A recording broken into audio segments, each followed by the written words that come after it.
lot of us have this ball and chain when it comes to food. We eat at breakfast, we eat lunch. We take up so much of our mental bandwidth that can be used for productivity, for relationships, for self-development.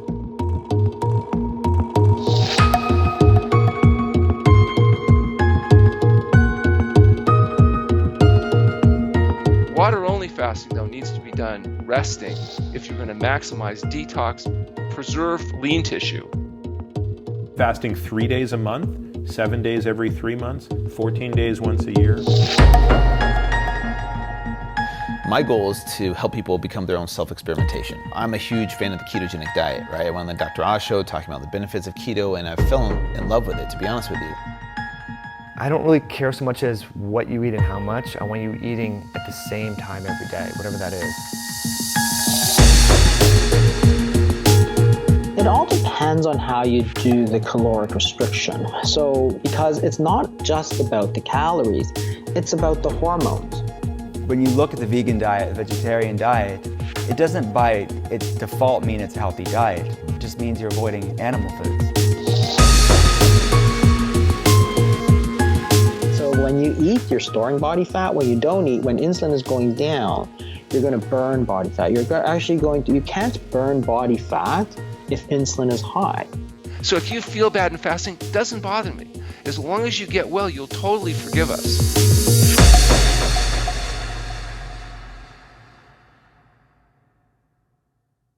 One of the main benefits of fasting prolongedly is affecting glucose, insulin, mitochondrial function that we introduced the show on, but it drops mTOR to the floor. And we know that chronic mTOR overexpression is linked with premature aging, diseases. So I think the ability through drugs, through exercise, and through fasting protocols to manipulate this critical energy sensor called mTOR is super fascinating. So I think, right now in 2019, a lot of people are microdosing psilocybin and LSD. I personally experiment with that fairly often. I think in 2 years, people are going to be microdosing rapamycin. People are going to be microdosing various mTOR inhibitors they're called calorie restriction mimetics. So we're kind of manipulating the physiologic effect. Aren't people already fucking with rapamycin? It's a very few and far between. You mentioned the other one. I'm blanking on it right now. Like metformin. Metformin, yeah. Do you take metformin? I don't. I take berberine. Interesting. So the one thing, like when the cameras stop rolling, yeah, the one thing a lot of people are like, yeah, I fuck with it, is that 1000%. I'm talking doctors. Yeah. Where I'm like, all right then, like it's one of those, it is only my fear of the unknown where it's like, if something seems too good to be true, it probably is. And I don't know what kind, because they've been giving it to diabetics and cancer patients for a long time. Long time. So I don't know what kind of studies have come out based on that, but. Metformin is probably one of the safest drugs you could take. It's actually very poorly absorbed. Here's what's really cool. So I've studied the microbiome forever. I'm very curious about how these drugs work. Yep. Like it's only 33% or something like that is absorbed. How is it working? It's affecting your microbiome. It's affecting the gut hormones and your bugs. So very safe. The only thing you might need to add more of would be B12 and folate because it purportedly does affect methylation and or absorption. But that's a very safe drug. I wouldn't be ashamed to say that I take it. I don't. I take berberine. So I do that 500 milligrams of berberine hydrochloride 3 days a week. Same thing, meant to slow mTOR. Yeah, well, it affects I don't want to get complex into the biochemistry, but you have kind of a yin yang. You have mTOR's growth, AMPK is breakdown, okay? One's neither good nor bad, they just are. Berberine and metformin increase AMPK. AMPK is a switch, just like mTOR is a switch. They're different knobs. So it's breaking down what? Crap inside our cells. Okay, so this is a little bit like autophagy? AMPK and mTOR are the key cellular switches that ultimately guide autophagy and govern whether or not we're going to break down, aberrant proteins, dysfunctional proteins, aggregated proteins, dysfunctional organelles. We kind of talked about how our cells are like little homes inside our appliances. Yep. Those appliances become dysfunctional, and that's where autophagy, self-digest, comes in. And so you have a bad furnace, autophagy will help to clear that. A bad furnace in your cell would be a mitochondria, Golgi apparatus, endoplasmic reticulum. There's all these different compartments. It's even speculated that the ability to break down fat and glycogen, store glucose, is autophagy mediated. Even recovering from exercise. This is what's so cool. So when we feel sore after workout, How do you think our body recovers from that? It's via autophagy and breaking down those damaged proteins so that we can rebuild them so that they're stronger for our next workout. So I like to throw that in there because when people hear autophagy, they think fasting, but that's just one knob on this autophagy wheel. Exercise, there's a ton of data showing that exercise enhances autophagy because you're causing your body to dig deep and break down glycogen for that workout. We recommend, there's two types of fasting. There's short-term intermittent fasting, which we recommend people do every day. That everybody fast every day for between 12 and 16 hours, depending on what your target is. And that means that you don't eat at least 3 hours before you go to sleep, hopefully going to sleep at a reasonable hour. And so that gives you 12 to 16 hours of fasting, an 8-hour feeding window. We recommend that in that 8-hour feeding window, that the whole natural food diet that you eat excludes all the chemicals and the processed foods and the other stuff. And in doing that, you get the quantity and quality of nutrients you need, and you give yourself a 16-hour period of fasting every day. And cumulatively, that's thought to induce changes and stimulate factors that promote healing. It also helps minimize overeating. And so, the net effect of that intermittent fasting, which virtually everybody can do safely on their own, is something we recommend. And then periodically, we recommend people take a longer period of time to do water-only fasting. In our clinic, we fast people from 5 to 40 days. Whoa. And so typically fasts are 2, 3, 4 weeks of time. That needs to be done in a medically supervised setting. Is that only for people that are obese? No, not at all. In fact, most of our patients, it's high blood pressure, diabetes, autoimmune diseases, lymphoma, and we have also healthy people that are just coming in for a shorter period of time, like a week. The reason we talk about supervision in that regard is, number one, not everybody's a good candidate for fasting. Some people should not be fasting. Give me some bad candidates.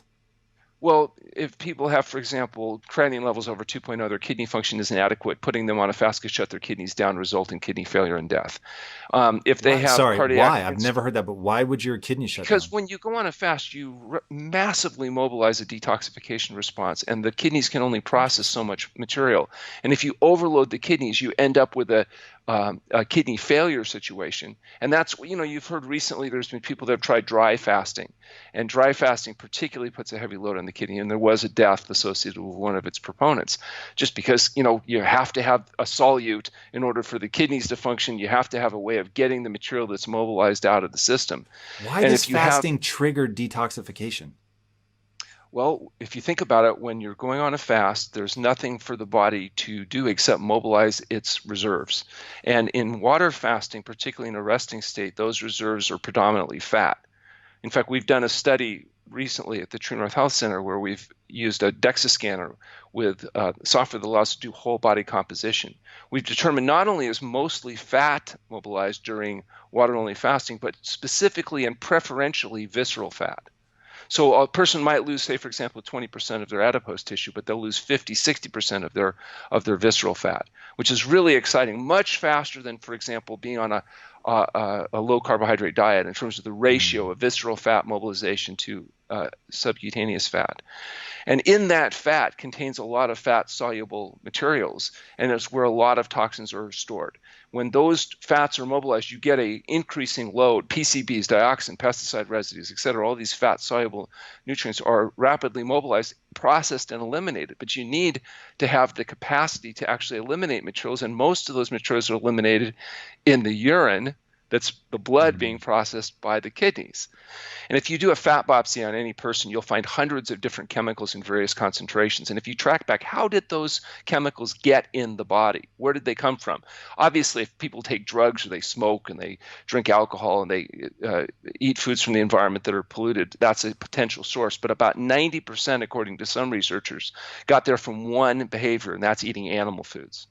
Animals biologically concentrate the toxins from their environment. So a calorie of animal food could have 2 to 1,000 times the concentration of a given chemical compared to, say, a plant-based food calorie.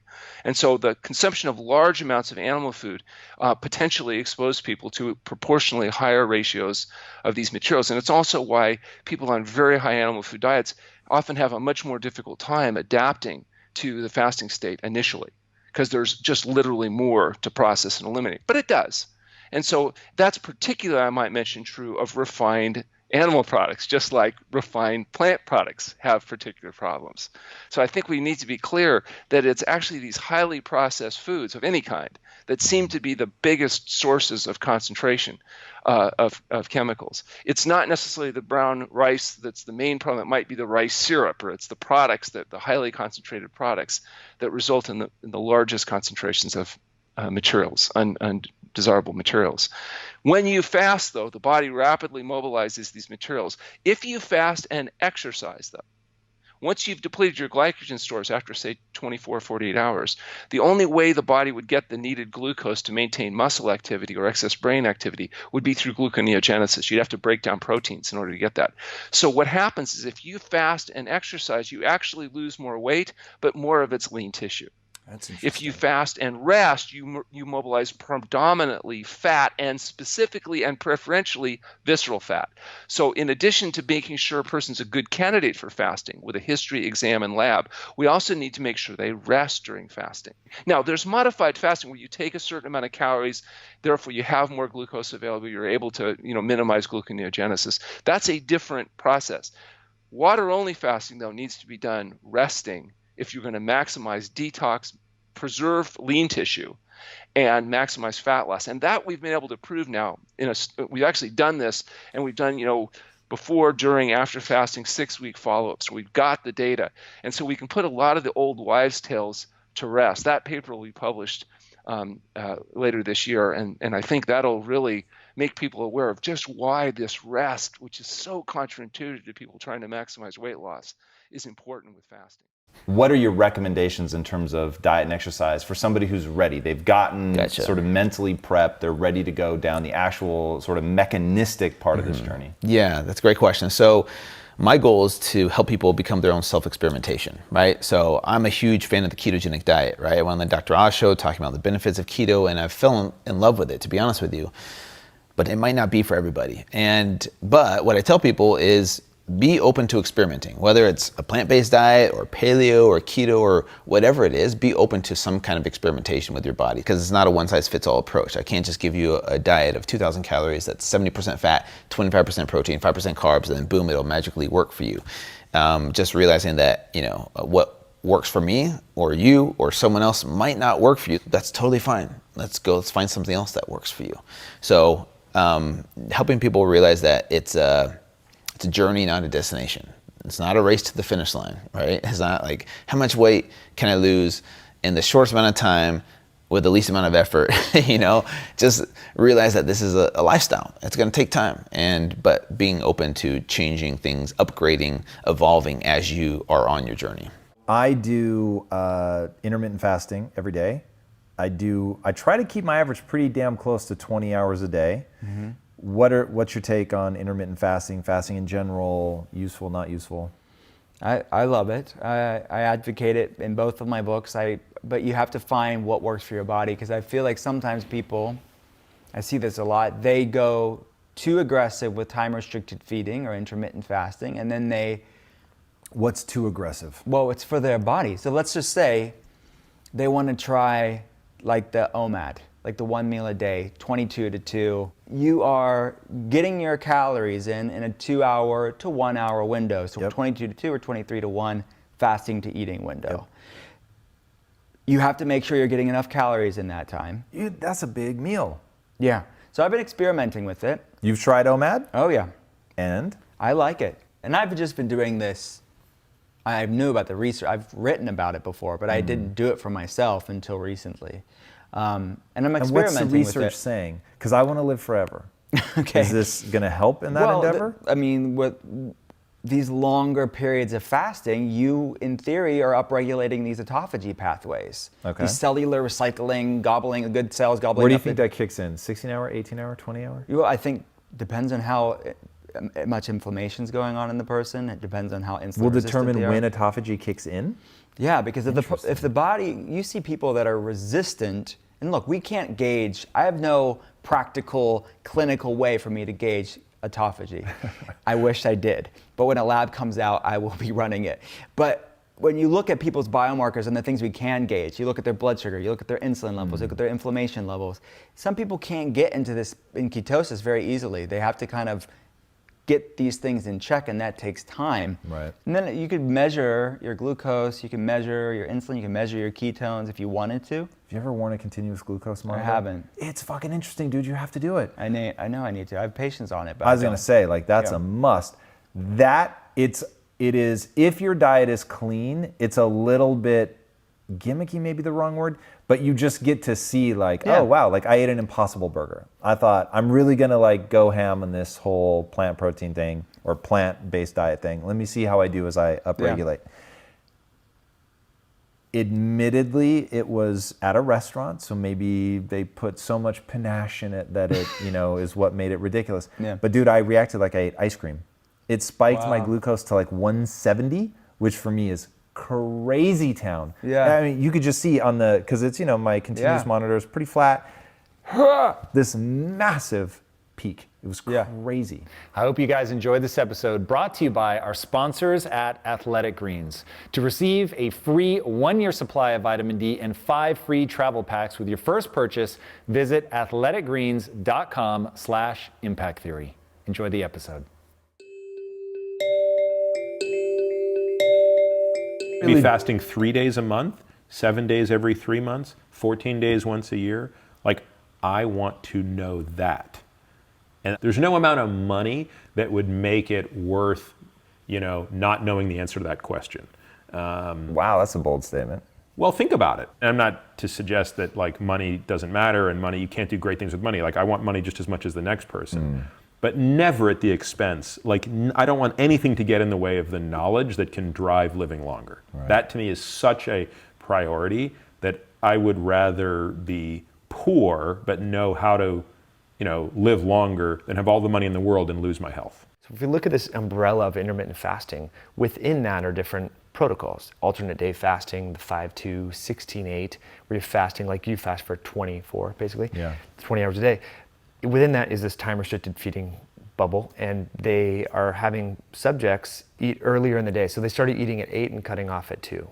And that was it. And what they showed is there was a dramatic increase in autophagy just by doing that. Changes in hormones, changes in glucose, insulin.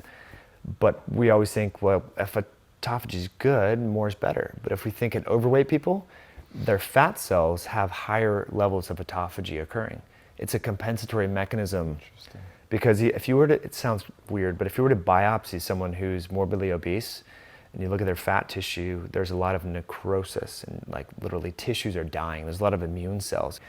So if you didn't know anything about autophagy and you looked at adipocytes in obesity, you would think autophagy is bad because it's upregulated. Right. And so I just want people to understand, in certain cancers, utilize autophagy upregulation to avert the immune system, to help it.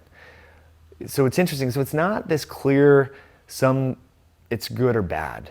It's contextualized and tissue specific. And sometimes more is not better. So that a lot of people are doing, hey, I did a 24-hour fast. Let's just roll it out to 96 hours, 72 hours. Well, what are your goals? Why are you doing this? Sometimes more is not better. And when isn't it better? Because so if I knew, for instance, that fasting 100% would keep you cancer free, but you have to do, let's say, a 14-day fast, I would do it. I would do it every year. So when is too much too much? You know, I think when is too much is when it affects your sleep, when it affects your recovery, your muscle performance, when you start seeing negative side effects. When is it ideal? When you feel good. I'm not sure what the ideal situation is. Is that really true? So when I think, okay, so now let's make it real practical for me. I'll just be selfish for a minute. So I hate doing a 5-day fast because my productivity falls through the fucking roof or floor after 72 hours. 72 hours is very doable. I can stay focused. I still have energy, all that. But the last 2 days are gnarly, and I start feeling sick, and I'm just slowing down, and I don't have my energy, and I find myself zoning out. So if it isn't advantageous, I want to stop doing it. But I know that my motives aren't pure, so I'm going to need some compelling evidence here. Here's my thought is autophagy, is influenced by circadian rhythms, by epigenetics and whatever. Just like exercise, why not make it more consistent and shorter.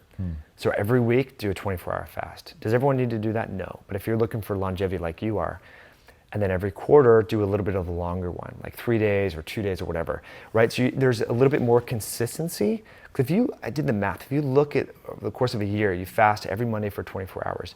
If you don't do any other prolonged fast besides that, you're fasting for 16% of the entire calorie year.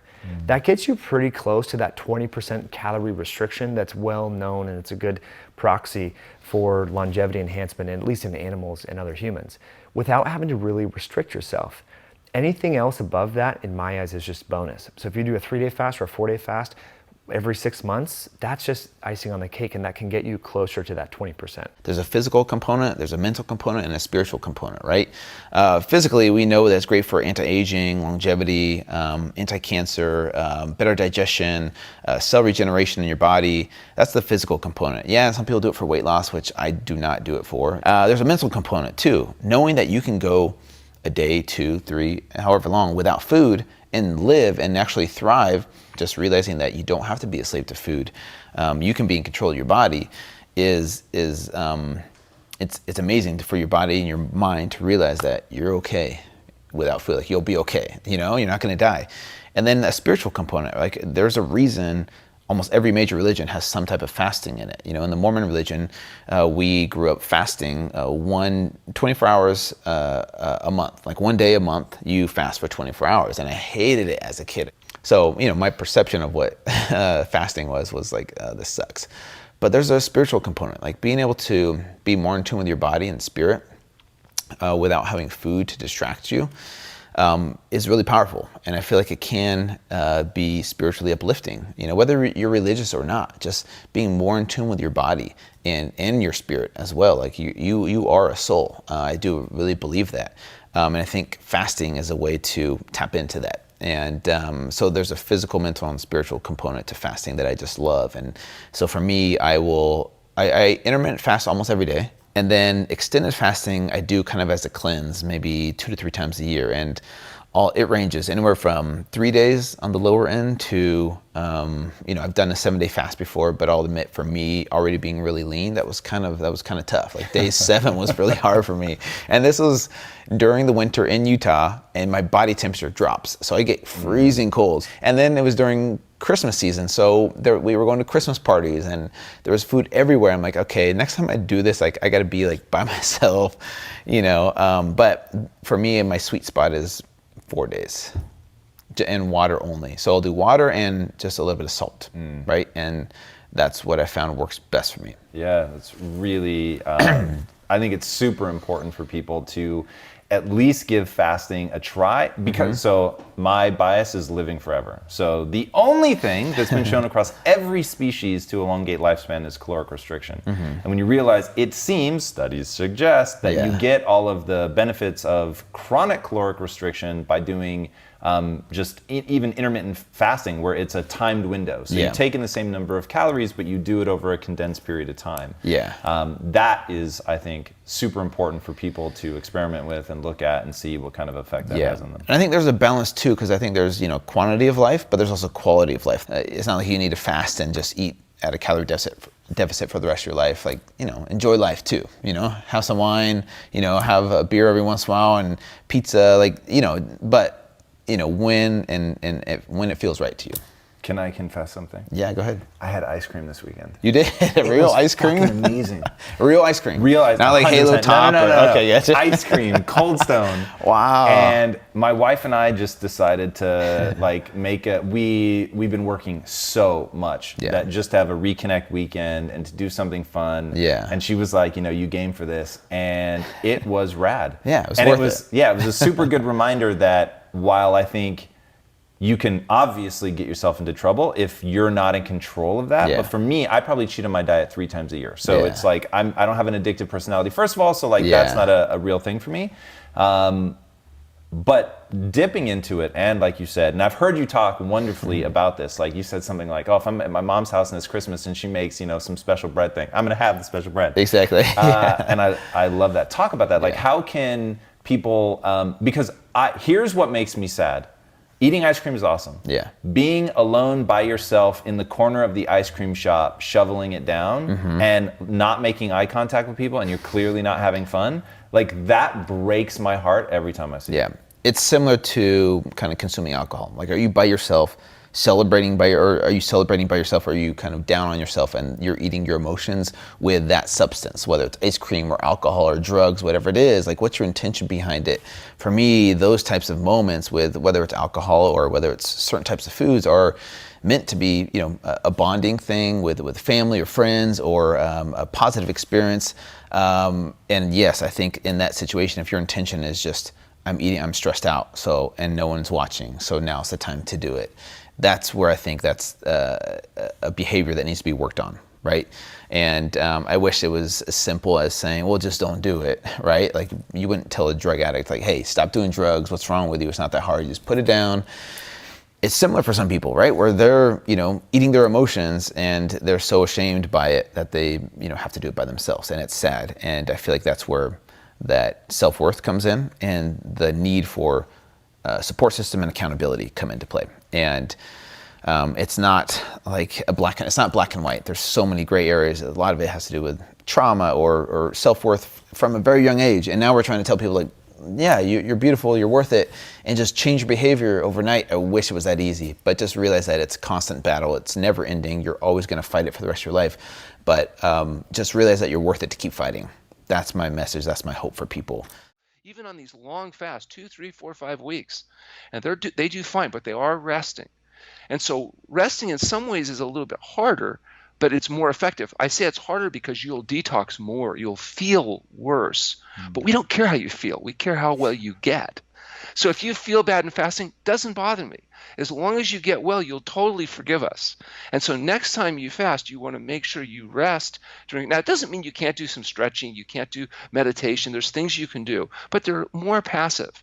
And then you look at how your recovery is post-fasting, and you'll find it's really quite fabulous, because not only do you get rid of the inflammation and the joint pain and some of the chronic injuries, but then you recover quickly, and we're able to demonstrate that quantitatively now. As lean tissue recovers, fat continues to go down after fasting. So you're losing fat, you continue to lose fat, even though you're regaining, quote, weight, because glycogen, water, fiber, and muscle come back after fasting. Fat does not. What's interesting is you have 2 pounds of glycogen. So you know you're going to get that 2 pound back. You got fiber that has to go back in the gut. Unless you're eating an all meat diet, then there is no fiber. And there's also hydration. There's a physiological dehydration with fasting. Now that's more when you're exercising. You dehydrate more, so it looks like you're losing more weight, but all you're doing is dehydrating. Why are you dehydrating if you're drinking water? It doesn't matter if you're drinking water. If it's you hold it in the cells, there's a physiological adaptation to fasting where there's a natural dehydration state. It's probably part of the conservation mechanism. There's a lot of weird things that happen, very counterintuitive during fasting. Like, for example, we talked about exercise increasing brain-derived neurotrophic factor that preserves the brain and protects the nervous system. It also increases in fasting. You think about exercise, you're vigorously active. Fasting, you're laying on your around and not doing much. They both are changing these same things in the same way.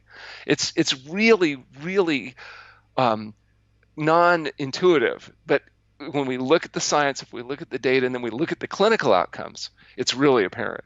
And now we're tracking people 30, 35 years. I've got people now that are in their 80s that we started off in their 50s. And they all say the same thing, including my mother, who at 92 had outlived all 50 of her lifelong friends. Jesus. Every one of her friends was dead. She was alone. And she said, Alan, you need to warn your patients if they're going to do this diet. Make younger friends. So I'm telling people, starting right now, make younger friends. So when you're older and you're still around, you'll have people to interact with.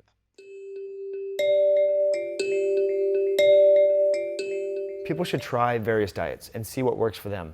And I think a lot of people get stuck in this regimented thing and it can backfire on them too. They're carnivore, so then when berries come in season, when people might watch this towards the end of summer, blueberries are gonna be in full swing. Does that mean you totally avoid blueberries? Because I believe, I'm not one of these people that think plants are bad. I think blueberries, the anthocyanidins and the various antioxidants have a lot of benefit to your microbiome and to your body in general. But then when you start to identify that you're a carnivore, or you're a keto, or you're a vegan, then you close yourself down a little bit.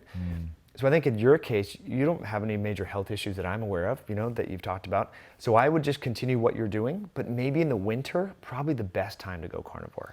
I'm gonna say fuck you. And I have one health issue, and that is I'm dying. So the only real question I care about in every Health Theory episode I do is how do I live forever?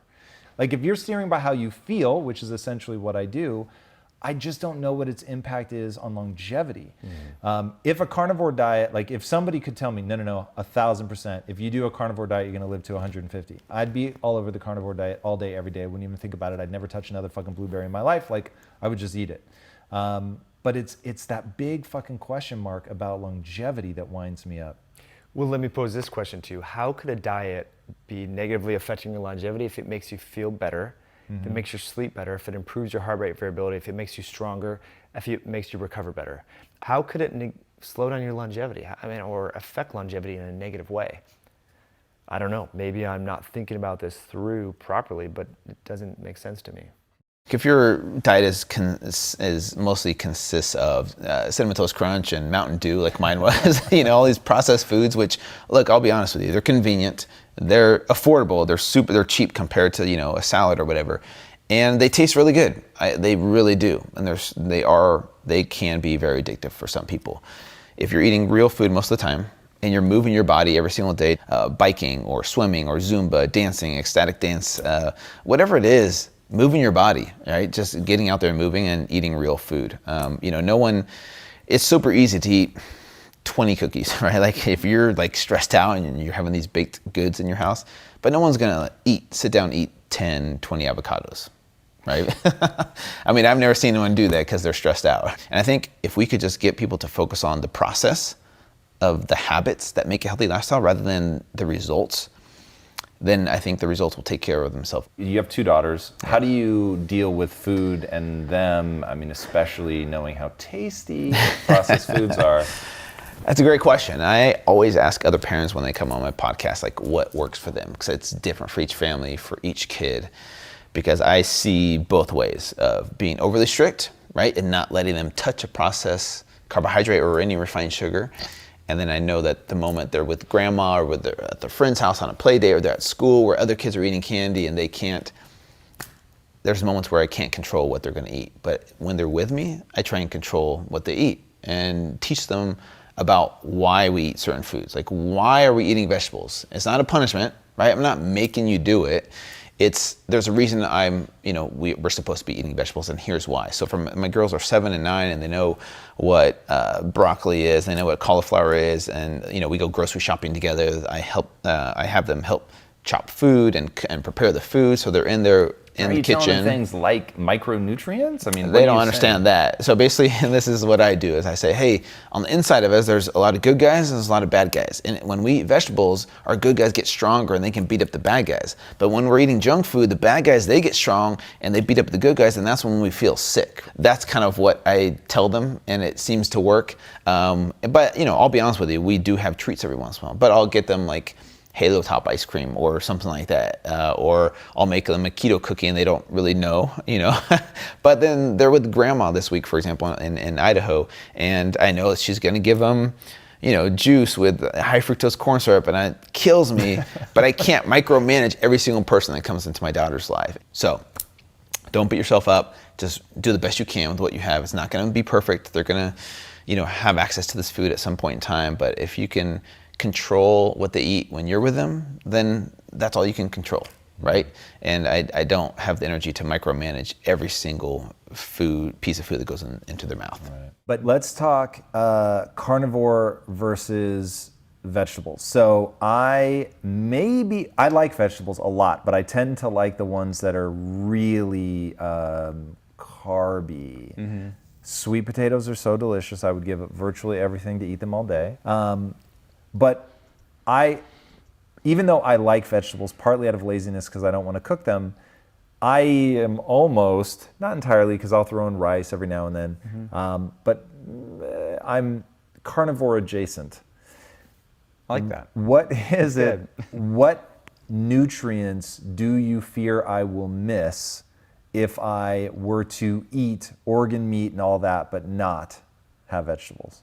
I think if you are eating organ meat and doing it well with a variety of nutrient-dense meats, I don't think you'd be missing many nutrients other than fiber, which is a major way that we help with gut diversity. A robust variety of plant foods is associated with a healthier microbiome longer term, and we have longer term studies with these. We don't have longer term studies with the carnivore diet. I would assume that if someone's doing it properly, they probably at a period of time would see more good than bad, because they're removing a lot of foods, and then it's going to be a net positive for them if they're doing a properly formed carnivore diet. Right. But is that going to be sustainable long term for them? Most people are going to want more variety than that. You know, a lot of us have this ball and chain when it comes to food, right? We're just, you know, we eat at breakfast, we eat lunch, and we take up so much of our mental bandwidth that can be used for productivity, for relationships, for self-development. But when I do interviews, when I interview other people, or when I'm being interviewed, I like to do it in a fasted state. Now, I didn't start doing that. It took me a while to get to the point where my ketone levels get to a point where I'm not feeling hypoglycemic and the symptoms of like low blood sugar affect me.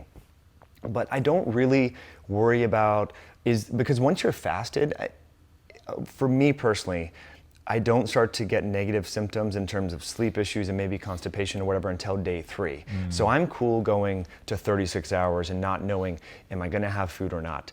So it's just a way to clear the cobwebs, not have to worry about meal prep on Sunday. But the reason why I do it is I actually have a tumor biomarker that's elevated called alpha-fetoprotein.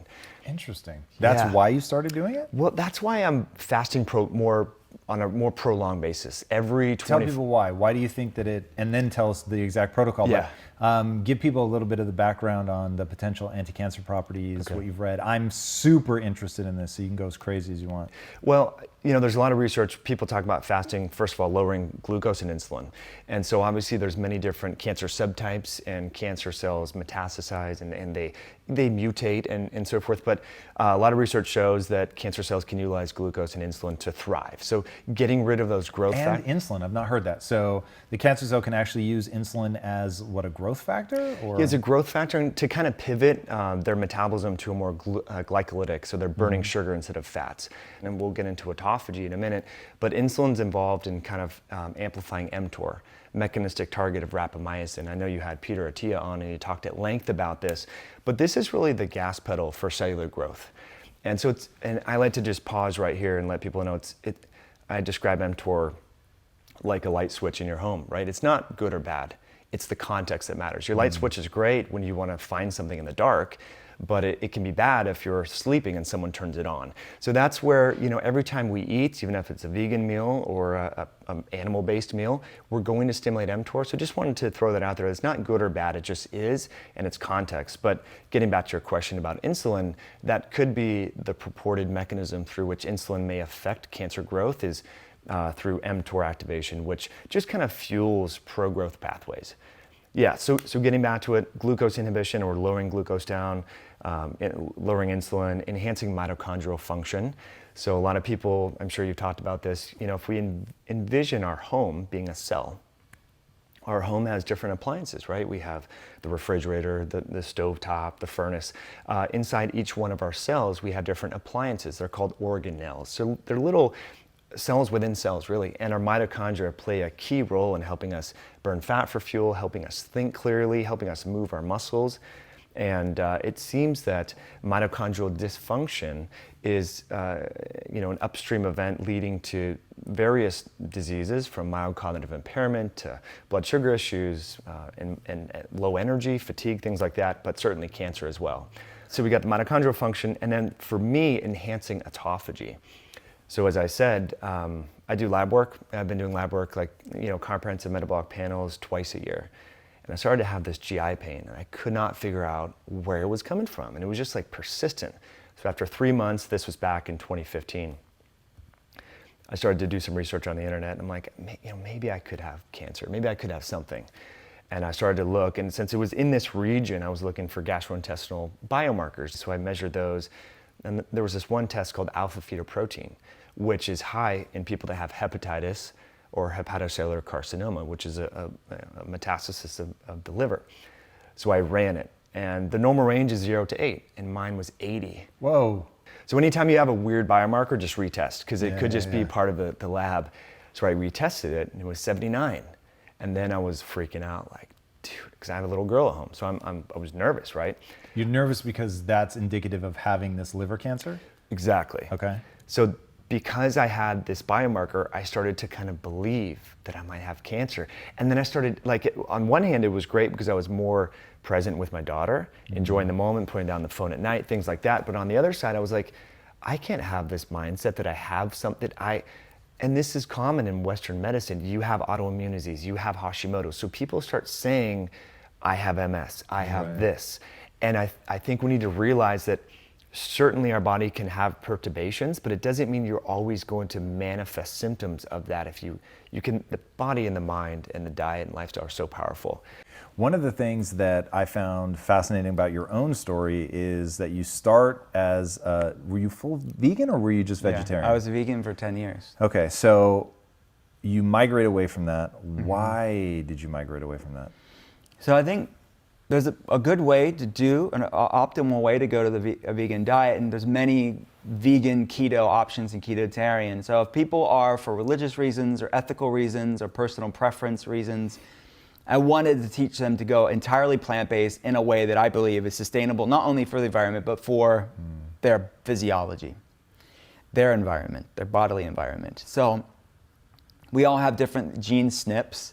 I have a double gene SNP of the MTHFR gene, which is the gene that makes the enzyme that converts folic acid into folate, which we need as a methyl donor. It basically does a lot of cool things for our body. It's a carbon-hydrogen group that brings down inflammation, it helps our hormones working well, our brain working well, it builds proteins in our bodies. My body does that pretty dang slowly, like up to 70% slower. Wow. And folate, especially in abundant amounts, and B12 aren't as high in B vitamins when you're doing entirely plant-based. So I adjusted my diet where I'm still predominantly plant-based, but I'm bringing in things like egg yolks into the vegetarian land, and then the wild-caught fish, and as far as the pescatarian section of my diet, to provide my body more ample bioavailable sources of these nutrients. And omega fats are another one of them, not just the B vitamins. But the conversion is lousy in my body of these like flax seeds and chia seeds. My body doesn't convert them to sort of the long chain omegas as well as somebody else. So we have to find out what works for our body. Then there's some people that do great with vegan diets. I mean, you know Rich Roll, right? Yeah. I mean, the guy does amazing on this diet, and his wife Julie, they do fine. But I talk to patients for a living, and most of my patients are very well read. They've done all their research.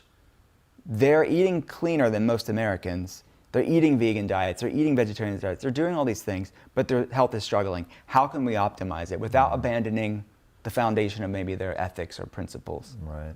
So one thing in the book that you cover is what oftentimes vegetarians and vegans do wrong. What is that? Where do they, what hole is in their diet that you help fix? I think a lot of them overdo it on the carbs. You know, they're carbitarians by definition.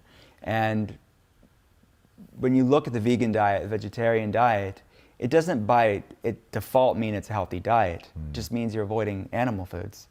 So you have to have it properly formed. You have to really lean into it. And it's so easy because it's convenient to get all these convenient vegetarian foods, just like any other way of eating. So you want to make sure you're, again, focusing on whole foods, real foods. Look at your macros. Just get a snapshot of where you're at from a macronutrient, which is proteins, fats, and carbs. Some people have they can handle more carbs. Some people can't. Like I have many patients that if they ate what Rich Roll ate, their blood sugar would be through the roof. But some people can do it. So we have to find what works for your body and what doesn't. So that doesn't mean that they shouldn't be plant-based. Maybe they just need to shift what plant-based foods they're focusing on. That's all.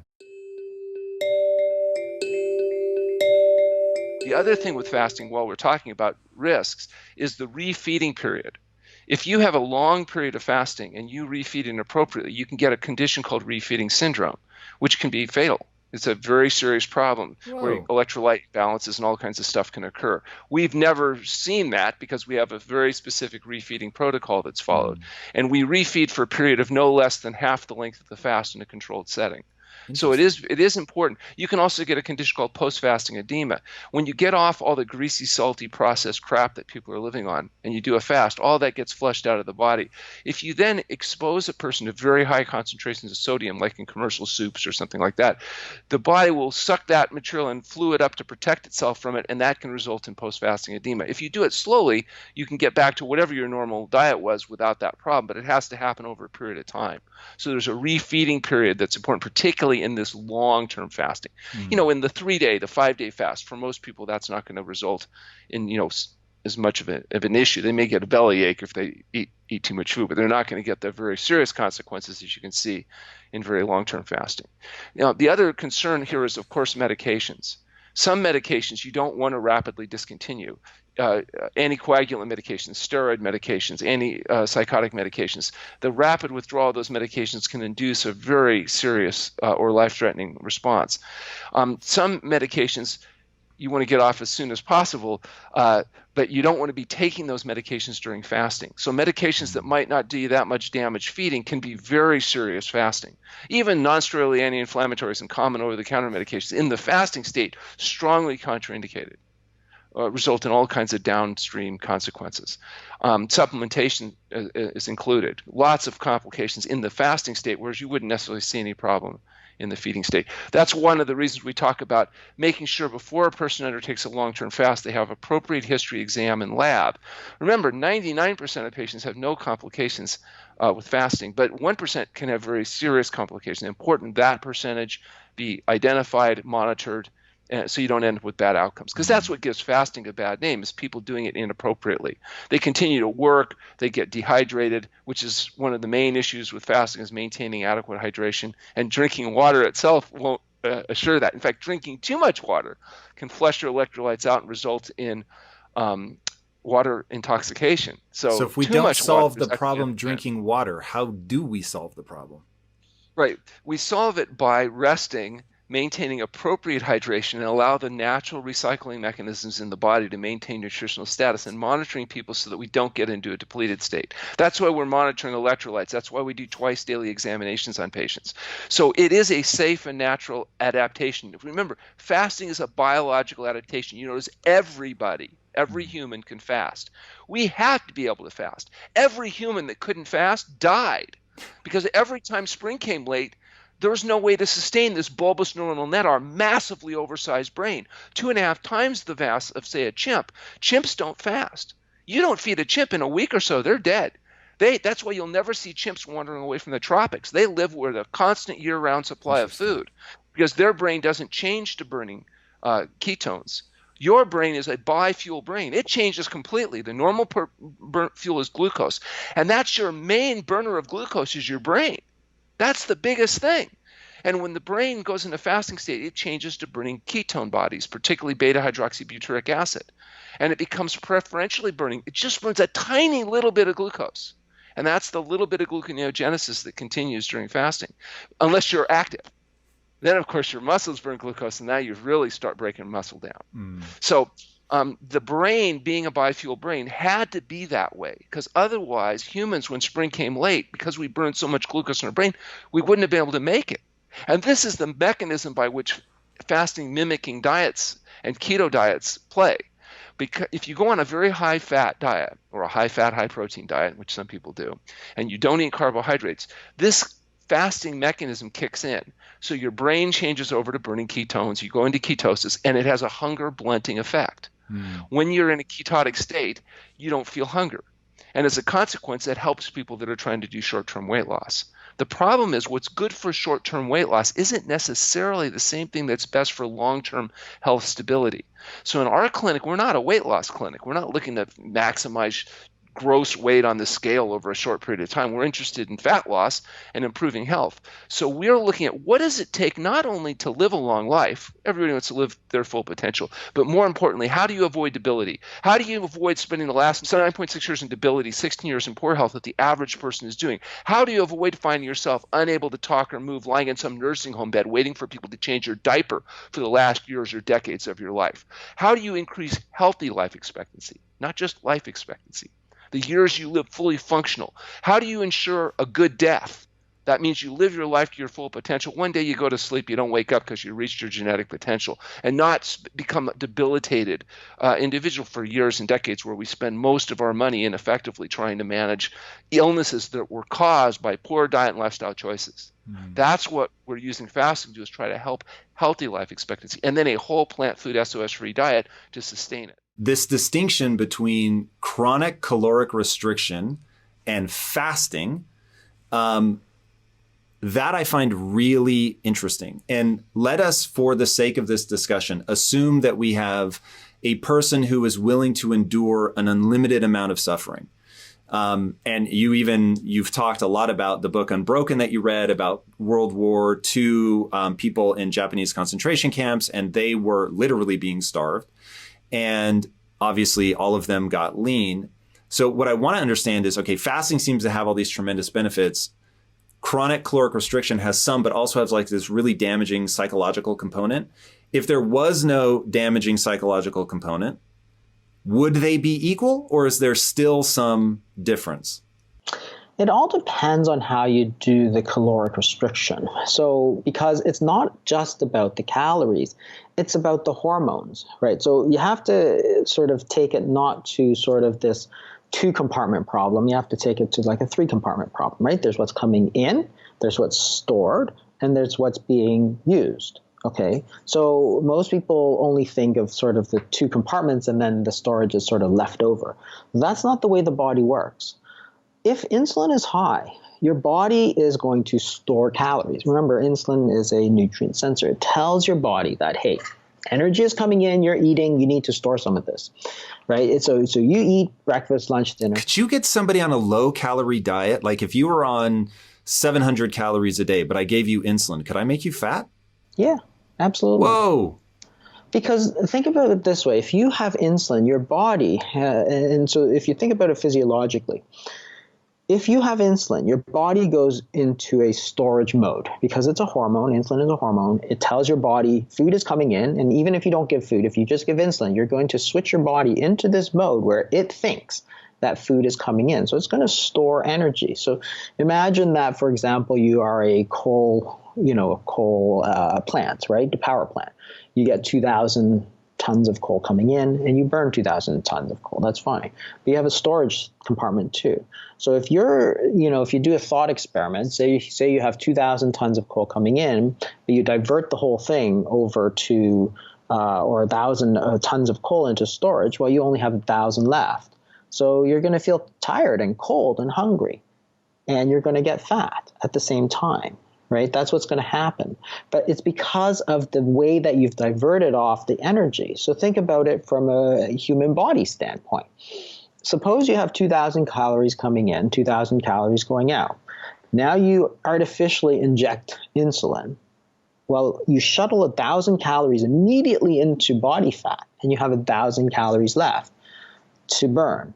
Well, what's going to happen? Your body heat generation is going to go down, your heart rate is going to slow, you're going to feel tired, you're going to feel hungry because you want to get more energy, right? That's the signal for you to get more energy so that you can get more, you can burn more.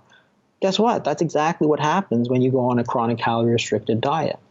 And the point is that if you do it correctly and you correct that insulin part of things, so that none of it's going into storage. And you can do that with chronic calorie restriction. You certainly can. But you have to know that you have to do it properly, like cutting out processed foods, cutting out refined carbohydrates, that kind of thing.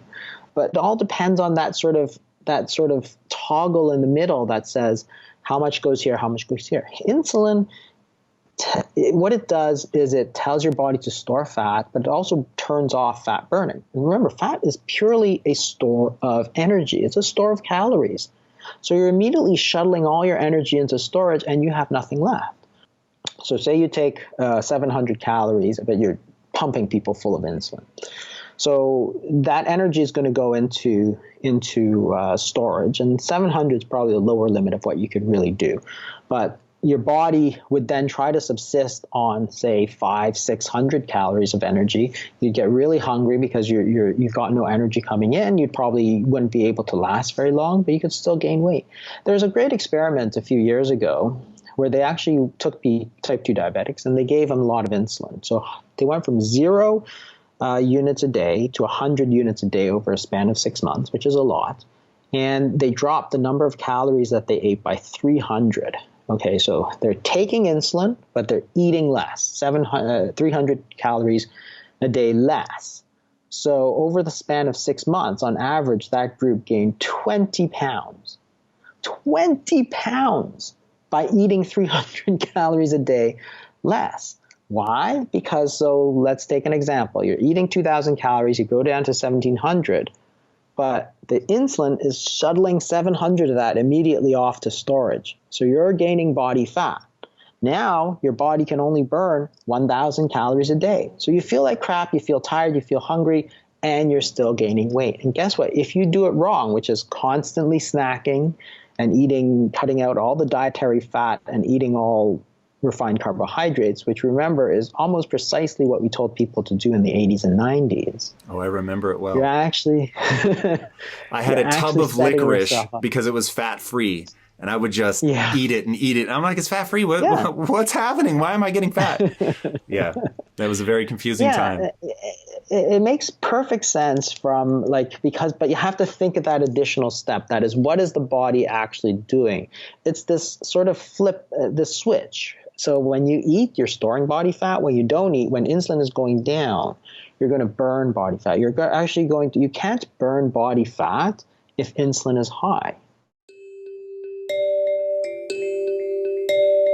I'm going to put you to the test for a second. So hiding behind the screen, door number 1, is somebody, I'm not going to tell you anything about them. I'm not going to tell you if they're a man or woman, overweight, ripped, whatever.